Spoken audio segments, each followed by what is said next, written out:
mind you, I was in a different frame of mind. Like I was doing my best to remain so positive. I was praying, and I had a lot of faith that everything was okay. Hi guys, it's Sarah and welcome back to Beauty by Chick. Welcome back to my channel. So today I'm going to be doing a quick little video.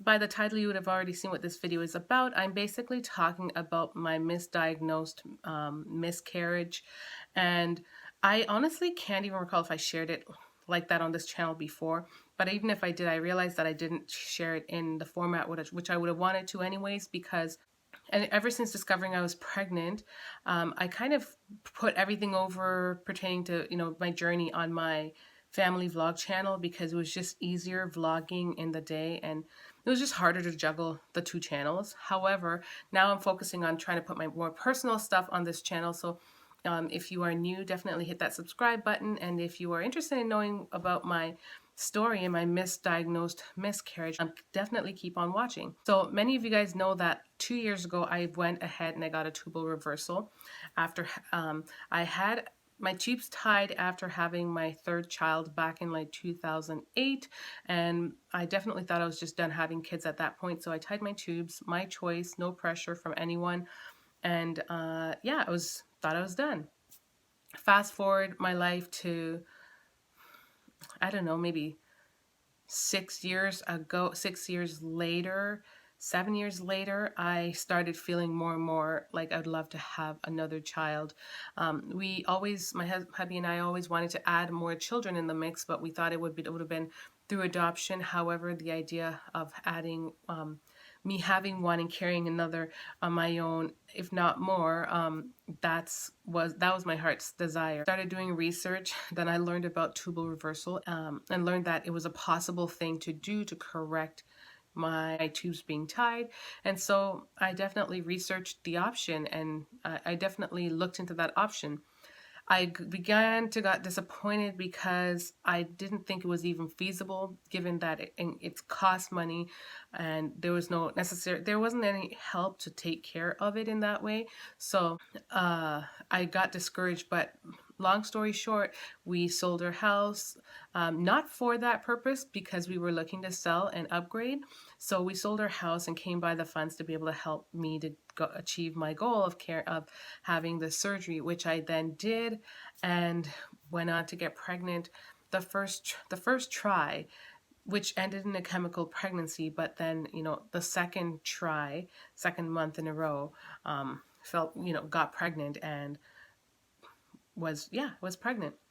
Leading up to, I believe, the seventh or eighth week, I went for a checkup, and because of me having a tubal reversal, I would have to go for checkups, and it was weekly, which was it was kind of an inconvenience, but it all made sense, and I actually really appreciated it. And I had to do like an internal, which was done vaginally, ultrasound, to just see where just to see how far and how much the baby's growing and measuring and whatnot. And then at one point or another, I started having like the faintest of like pink spotting, and it was very faint. It was nothing extreme.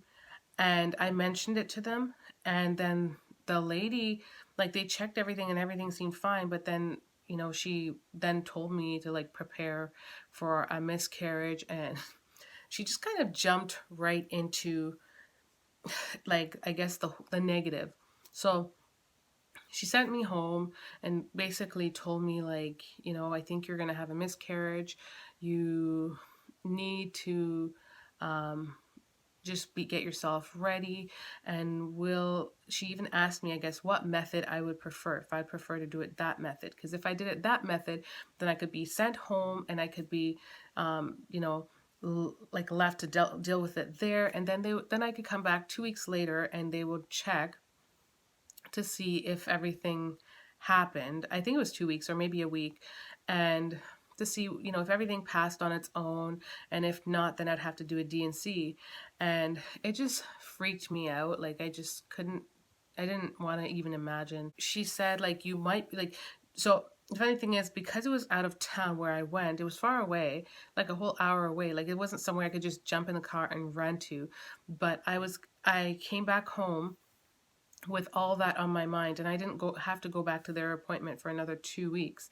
So they said, I mean, you'll know in 2 weeks what, you know, basically I had to go home and have this sitting on my head, on my brain for 2 weeks.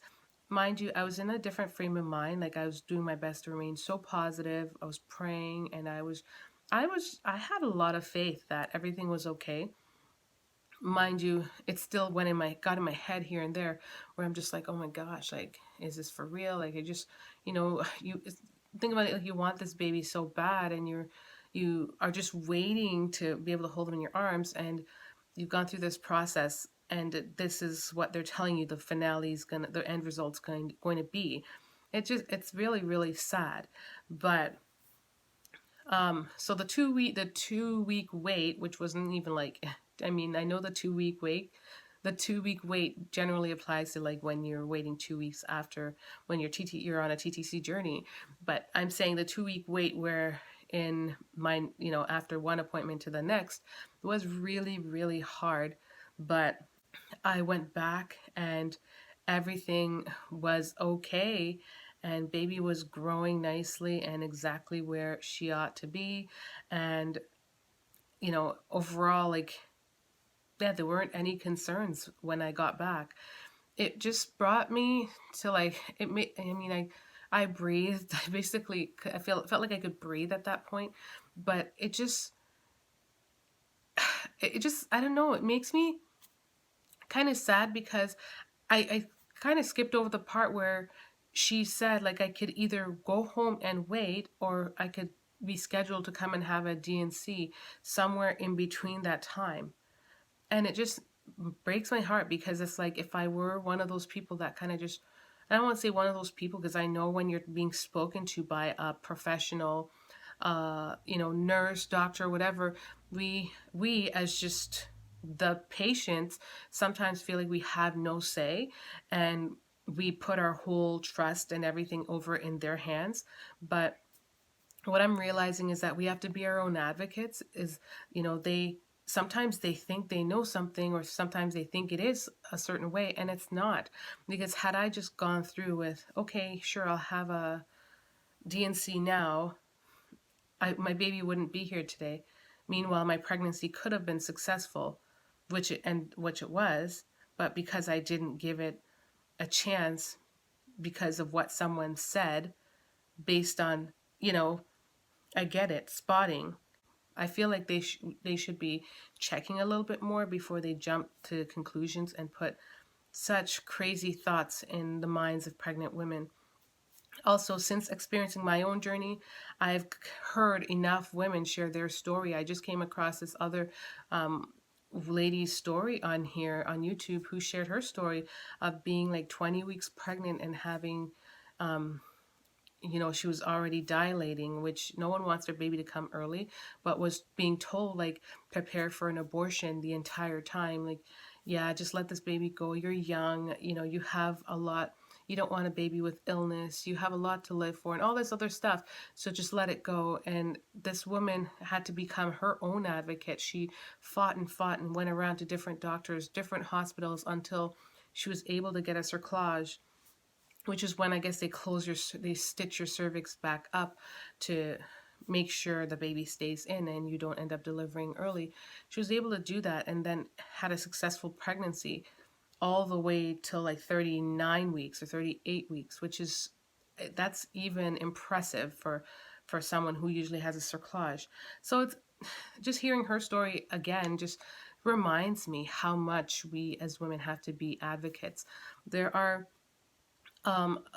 it makes me open my eyes and wonder, like, what about those? So some of these women who might be trying for so long, they experience something and then they're told automatically it's a miscarriage, though it may not be, and then they're wheeled off to go have a surgery to terminate the pregnancy, when in fact it may have been viable and may have been able to survive. So that's, I guess, and I'm not trying to talk about every case, but I'm speaking about my case. And I mean, I have my baby here right now.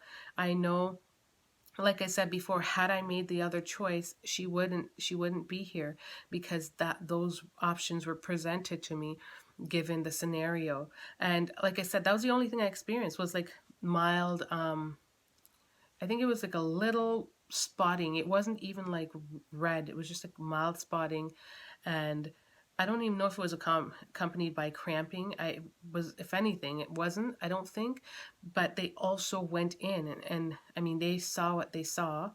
I just don't understand, you know. So I just want to share that out there with you guys. For those of you who are on a TTC journey, for those of you who are pregnant or are planning to get pregnant, just keep in mind, I'm not telling you that, you know, I pray that none of you guys ever have to go through that or deal with that. But in any case where you perhaps are prompted to do something, like, I guess just make sure you give it thought. And you shouldn't, you know, we know our bodies, and I mean, I know there's only so much that we can also do, but just try to be your own advocate.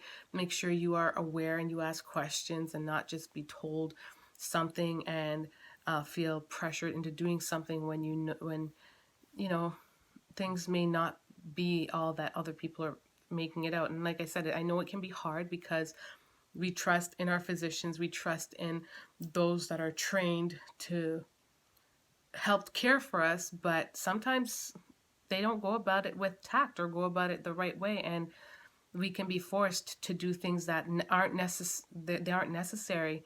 So just want to share my story with you guys, and to send baby dust your way, in hopes that you guys that are on your TTC journey can you know, be holding babies in your arms in no time. So thanks again for watching. If you want to see or learn about my chemical pregnancy experience, leave a comment down below. I think I may have shared it on this channel, I am not sure, but like I said, I'm trying to revamp things where I share it in a more concise, well, in a more detailed way that makes sense. So thanks for watching, guys, and I hope you enjoyed this video. Don't forget to give it a like, a thumbs up, and yeah, just leave a comment down below. Thanks for watching, guys. Much love. Bye.